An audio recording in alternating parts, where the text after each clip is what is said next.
Awesome. Thanks. Yeah, I only have about 3 slides. I promise not to do death by PowerPoint or anything like that. So just a few intro ones here, and then we'll spend as much time as we can on the platform. Quick introduction. My name is Ryan Salerno. I've been with Microsoft for about a year and a half now. In a solution specialist role, I work very closely with the Defender Threat Intelligence product and also the Defender External Attack Surface Management. Both of those solutions are based on the acquisition of RiskIQ, which happened about 2 years ago now. I actually came over to Microsoft as part of that acquisition. So if I know any of you from before, I worked as a solution architect at RiskIQ for a few years prior to coming over to Microsoft. So I know the RiskIQ platform has been around for 10 plus years. I imagine some of you on this call may have been familiar with it. The solution that we're discussing today is actually an evolution of one of those products called Passive Total. Again, a few of you may have worked with that before. It's been very popular in security operations center, incident response, threat hunting, things like that. So this might look familiar to some, but I will go ahead and get started here. For those of you who do not know anything about RiskIQ or the solution, effectively what RiskIQ had been doing since about 2010, 2011 is collecting as much open internet data as possible. We have up on the screen here now with the slides, a very simple and high level overview of how we do some of that crawling and scanning. But for the most part, we've been scanning the entire IPv4 network range and as many open source internet facing, not behind firewalls, information and data as we can. Most of that has been primarily using a proprietary crawling technique, which allows us to collect a massive amount of data. And again, this slide kind of speaks to a simplified view of how that actually works. We've set up a global network of different crawlers and scanners.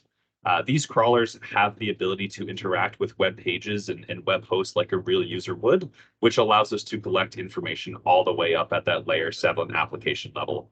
This means that in our data sets, we're capturing and recording things like dependent requests, cookies, headers, links, the full document object model, and the sequence of how the page was actually loaded. And as I mentioned before, we're also scanning the entire IPv4 network range as well in order to give our customers a wide range of port level and IP level information as well. On the slide, it's also worth noting that we are using a wide variety of technology in our crawls to make sure that we're being exhaustive with our crawling and with our scanning. This includes things like using a combination of different browser types, different geolocations, different proxies, etc. So after we go out and we collect all this data, we use some machine learning and AI algorithms to actually determine some underlying relationships and insights about the data itself. Obviously, all this data lumped together isn't all that useful. You need to be able to contextualize it, create insights and understand how it all fits together in the greater scheme of things. So that's really the goal of all of this, all of the machine learning and all of the after processing that we do of the captured data is to get it into what we refer to as the internet graph and be able to better contextualize where an individual, internet asset sits within the wider internet. From there, we can use that graph for several different things. And this is really how we differentiate the two solutions that I referenced at the beginning. So we have Defender Threat Intelligence, and then the other solution that I work very closely with is Defender External Attack Surface Management, or Defender EASM. To think about these two things simply, even though we're just talking about Defender Threat Intelligence today, they kind of are two sides of the same coin. With Defender EASM, we're using our data sets, our crawling, and our scanning to help organizations understand their own external attack surface, to help them understand what is their inventory of their assets that are facing externally. What assets, if I were a malicious actor, what could I identify as part of an organization's?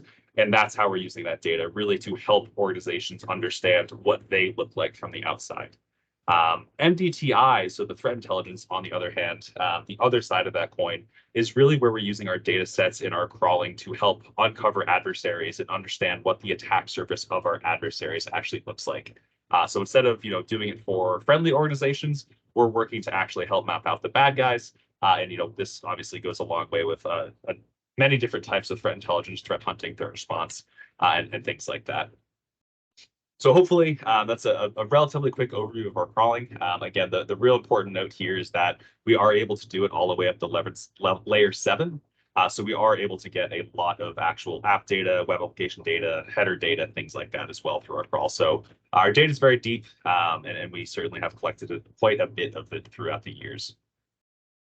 So next here, and again, we'll finish up with these slides quickly and just spend as much time in the product as actually possible. But what Defender threat intelligence is really all about is being able to discover and understand adversaries, identify the infrastructure that they're using to attack, and then ultimately be able to take proactive steps to reduce that risk. And the key here is really becoming more proactive. Our data for a long time through Risk IQ has been great for incident and alert enrichment, and better understanding indicators of compromise, and better understanding indicators that may be part of a campaign or something like that. But really, for MDTI, we want analysts to have the ability to take the investigations to the next level. So instead of just seeing an incident in Sentinel or your SIM, and just blocking that specific threat, actually pivoting on some of that data in the IOC to see if it may be related to a wider campaign or wider attack. Very straightforward example. If you're getting hit by a phishing campaign from a particular domain, we want analysts to be able to use our data sets and use MDTI to identify additional domains that the attacker is in the process of weaponizing or in the process of standing up, but may not have actually used that to attack yet. So again, going back to that proactive word, really trying to take as many steps before the actual attack happens to be able to reduce that risk. And of course, we want to integrate with existing portfolios as well. So making sure that this data is, maximizing current investments across SIM and endpoint and other security solutions. So, one of the things that's at the forefront of our mind for, continuing to develop the solution is as many integrations and as many ways of actually getting this data out of Defender Threat Intelligence and into the rest of the security stack as possible. So last slide here, and then we'll hop over to the platform. This is kind of a high-level overview of, what are the main value propositions of the solution, what draws customers to actually use MDTI. First and foremost, it is the ability to conduct advanced investigations. Again, this has been one of our core capabilities at Risk IQ for a long time, effectively giving analysts the ability to query all of those data sets that I mentioned as part of their investigations. Some of these data sets are, things like passive DNS information, whois records, SSL certificates, cookies, and many more things like that. But we also have some advanced data sets as well, which tend to be, as it sounds, some of our collected data sets with an additional layer of intelligence or insights on top of that. A good example of one of those that I like to throw out in some of these discussions is our host pair data sets. So we define a host pair as two pieces of infrastructure, a parent and a child, that share some type of connection identified through one of our crawls. That connection could be something simple like a top-level redirect, or something more complex like a script source reference. But at the end of the day, they're both just showing where we have identified pieces of infrastructure that share some type of connection. So beyond the ability for an analyst to query all of these data sets, one of the primary ways that we've seen this data consumed is through automated enrichment in various, SIM and source solutions, or, some part of IR team. So really all of that bundles up into this sort of advanced investigations, both using our data sets actively and passively in order to enrich alerts and get as much data about an attack or about some sort of incident as possible. Next real value proposition here are the articles. So if you think of our data sets as kind of just, the raw data of all the information we collect, our articles are really our finished threat intelligence that we're able to surmise from the underlying data. Historically, this has been Risk IQ's own threat intelligence, but since the acquisition about a year and a half ago, we have started to incorporate much more original research and intelligence from other teams at Microsoft, with Mystic, the Microsoft Threat Intelligence Center, DART, the detection and response team, and also MSRC. These are all teams that are starting to put all of this TI in their own TI within the Microsoft Defender Threat Intelligence portal. For a long time, prior to the Risk IQ acquisition, we had all of these disparate teams at Microsoft who all had really great threat intelligence, a lot of great data to share, but not necessarily one central portal where all of that lived. There might be the odd, public-facing blog posts or emails that go out to certain customers, but again, no real central home. So that is really what MDTI is becoming. It is becoming this central portal for all of the threat intelligence surfaced from Microsoft for our customers to be able to consume. And that's kind of the idea behind the articles. We'll take a look at a couple of them when I launch into the platform in a second, but it really is Microsoft's finished TI that is out there for our customers' consumption. Next on this list is the reputation scoring. So reputation scoring is a dynamically calculated score that Defender Threat Intelligence is going to give out for each IP, host, and domain that you look up. It's meant to be sort of an immediate view into the overall suspiciousness or even maliciousness of an asset. So the scores are calculated using a range of factors like registrar information, where it's hosted, what ASN it's in, how does the certificate look, or even if it's connected to any sort of threat actor groups that we're tracking, things like that. So depending on how many factors, a host or IP are actually hitting on, that score is going to look very different. And again, it is dynamic in nature. So, if you enter something in at the beginning of the day and enter the same IOC, and at the end of the day, you might have different scores depending on what we're seeing. And that obviously is, just to make sure that nothing goes stale and we're not giving any sort of stale information out for, as far as the reputation is concerned. And lastly, on this page, we do have project functionality as well. We understand that it is important, especially in the threat hunting and threat investigations world, to be able to collaborate with analysts, share IOCs, share what you're working on. So within the MDTI portal, we do have a projects functionality to be able to better group, monitor, track, and share IOCs and other data that you might be working on as part of an investigation. So I think these slides are good in terms of just level setting the conversation. Let me pull up the portal now, and I can give just like a quick 5 to 10 minute walkthrough of what it actually looks like. While I'm doing that, are there any questions so far, just from the few slides that I covered there? There is nothing in the chat. Okay, cool, thank you. So sharing this out now, let me make my screen a little bit bigger just so you can see this. All right, can you see that okay? Yes, sir. Awesome, thank you. So this is the main UI of the portal. So it does live at a separate portal right now, ti.defender.microsoft.com. This product now has been out for about 9 months. And I would say some of the initial feedback that we got on it actually was the data is great, functionality is awesome, but it is another portal that analysts have to go to now. So we actually did change that. I'd like to just show what that looks like right now. So all of the data that we're about to look at, even though this is a separate portal at ti.defender.microsoft.com, it's now actually all accessible as well. I'm just going to pull up my little demo instance of my Defender 365 home portal, which I'm assuming a lot of folks on this call might be using. Everything we're about to look at now also lives in here. So there's no need to go to a different portal. We're trying to reduce the amount of context switching that our analysts are doing. So if you check out under the Threat Intelligence Blade, and this will only appear if you have a license of Defender Threat Intelligence. So for many of you, it likely will not be there. But if you do purchase an MDTI license, all of the data, all the functionality now lives within the 365 Defender portal as well. So under Threat Intelligence, right under Intel Explorer, you can see that it actually is all of the same data, same articles, etc. I'll continue with this walkthrough just through the standalone portal because it's what I'm familiar with. But again, just keep that in the back of your mind that this all does now live within the main 365 Defender portal as well. So starting here, this is the home page. This is the search bar where a lot of investigations are going to start. This is, where you likely enter in any IOCs that you might be investigating. There are lots of different inputs that are accepted here, whether it's host, domain, URLs, web components, trackers, even like who is information or certificate information like a serial number or SHA-1 hash. You can really, this search field is quite flexible in terms of what you're looking for. As we scroll down the page here, we'll start to see some of those featured articles that I was talking about. So we have a few right at the top that are featured. And then you scroll down and you get the full list of different articles that we're coming out with. Again, these are, mostly coming out, I would say 1 to a few a day. I expect that number to keep increasing as more groups start contributing to the TI here. But overall, they all live right here. If we wanted to take a look at one of them, actually just pull up one that I'm familiar with here. I'm just looking at one recently.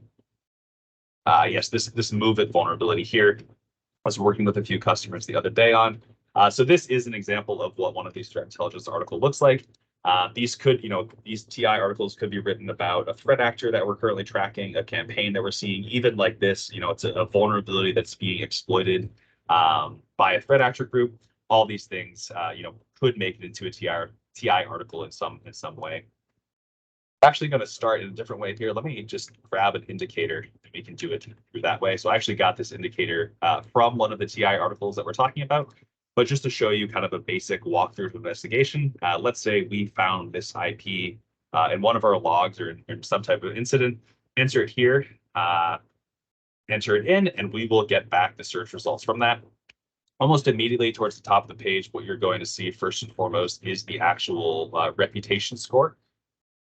So we'll give it a second to load. So this is the reputation score that is dynamically calculated that I was talking about during that last slide. This one in particular has a score of 100, which is the maximum score you can get.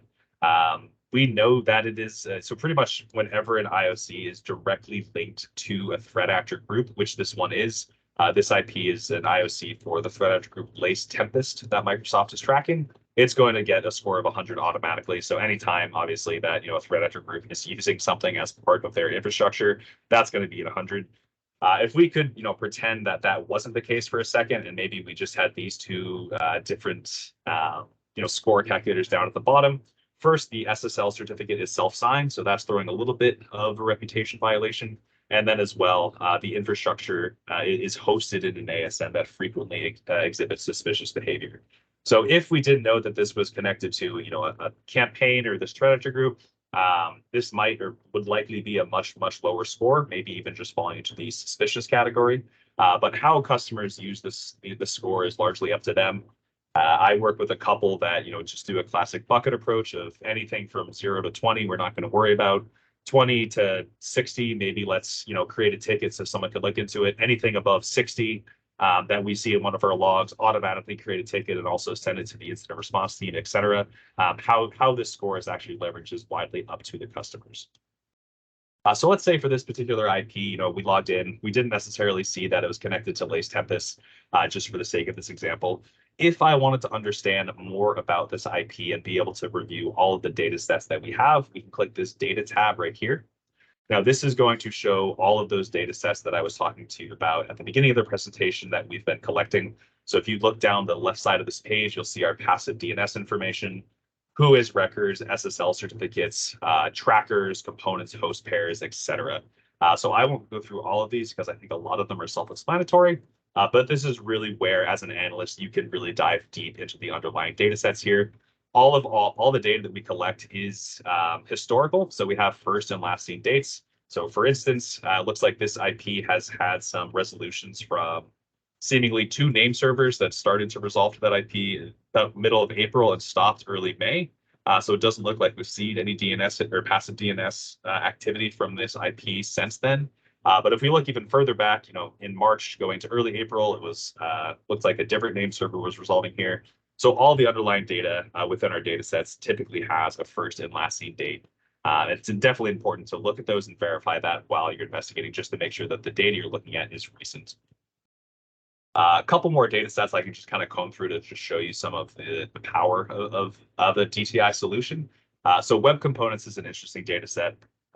Web component is kind of an umbrella term for any type of service, framework, package, software, anything that we can uniquely fingerprint and identify as something specific running on this IP or running on this host. We will do so and then attribute that to the actual asset within our data sets. So for this IP, through whether it's crawling or through our scanning, we've been able to identify a number of different web components actually running on this IP.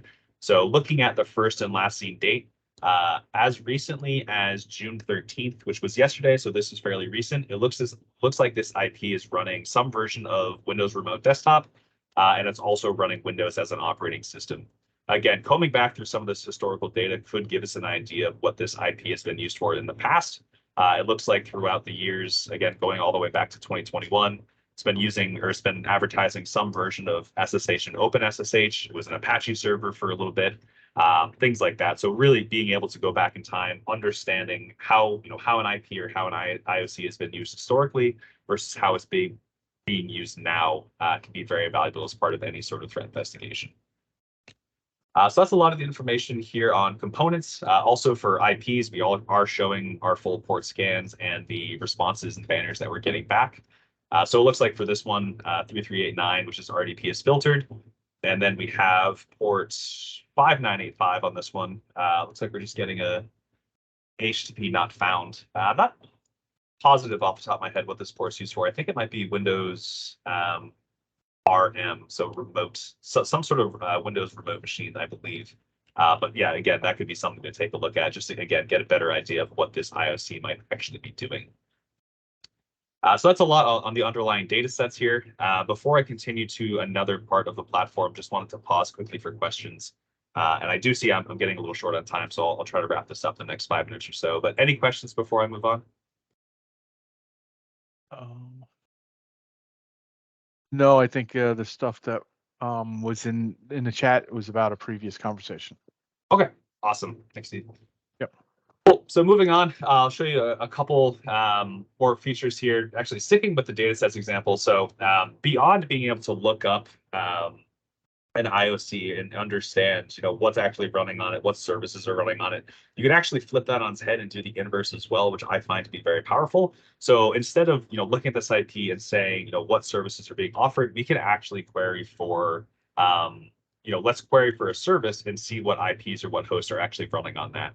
So let's say, you're looking for some Cobalt Strike.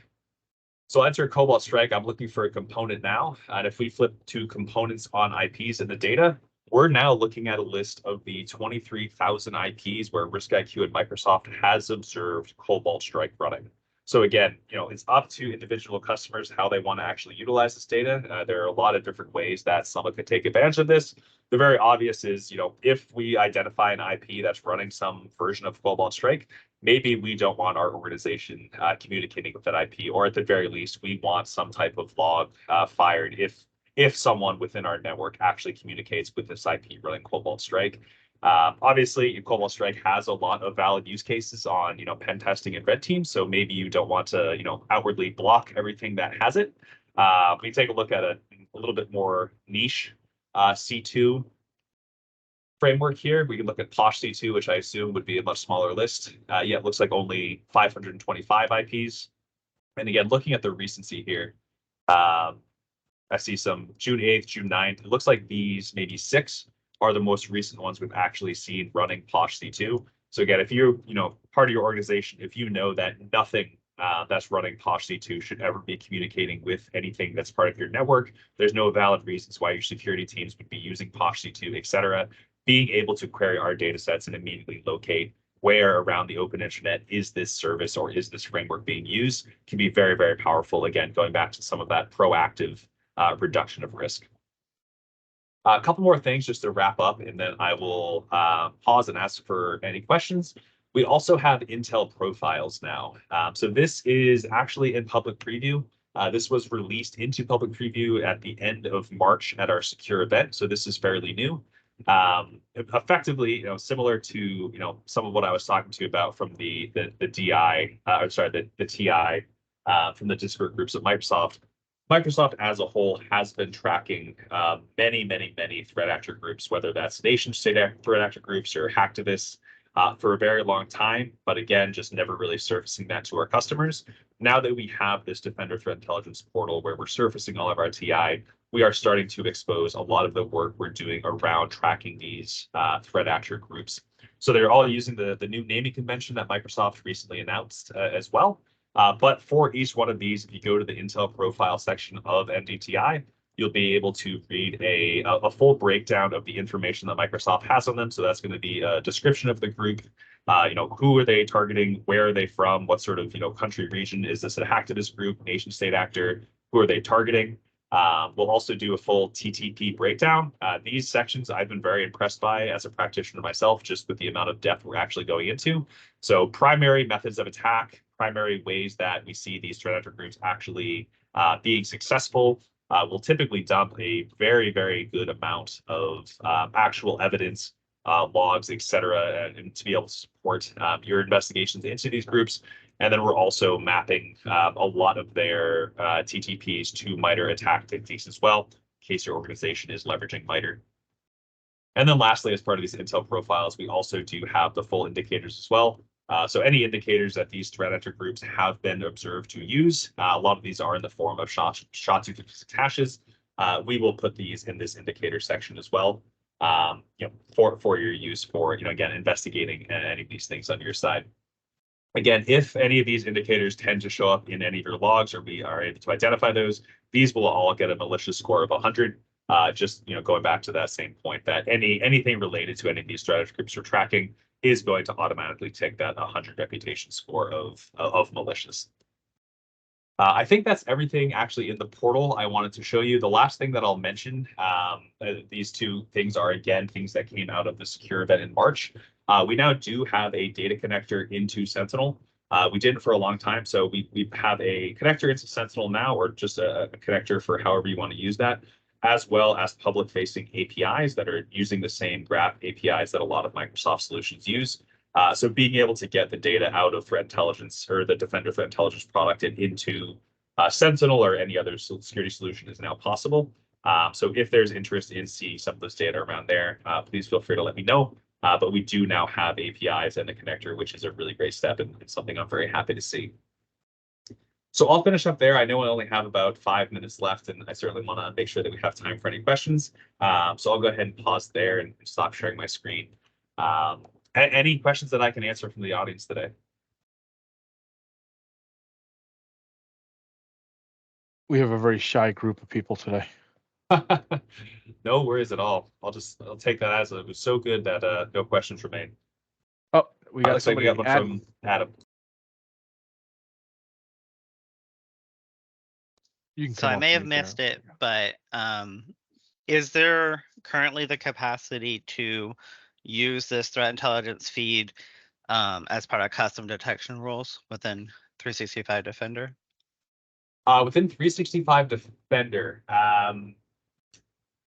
that's a good question. So for Sentinel, yes, just because again, the ability to use the data connector to import all of the IOCs and all the data sets that we have into the Sentinel instance. So you could do KQL, custom KQL queries to actually look for the data. Defender, I'll have to check on. So let me write that down as a question, because that's good. Most of the questions we've seen around this have been mostly in Sentinel, so I'm not sure about it in actual Defender for endpoint. So let me write that down, and I will.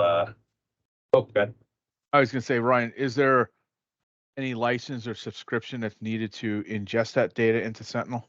Yes, yes. So this is. So I should have pointed out, I'm actually covering this for a colleague today. I typically work with financial institutions, so I'm not sure how this will work with education.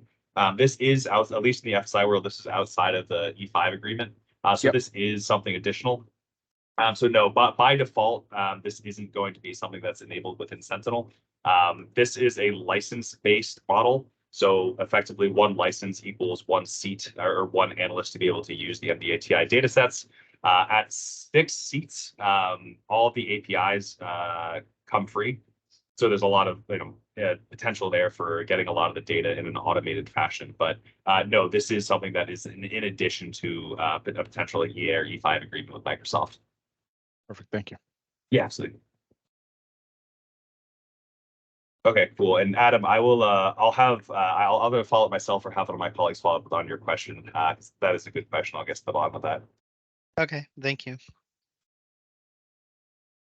Is there any other questions? If you have any questions, come off mute, raise your hand, do a happy dance.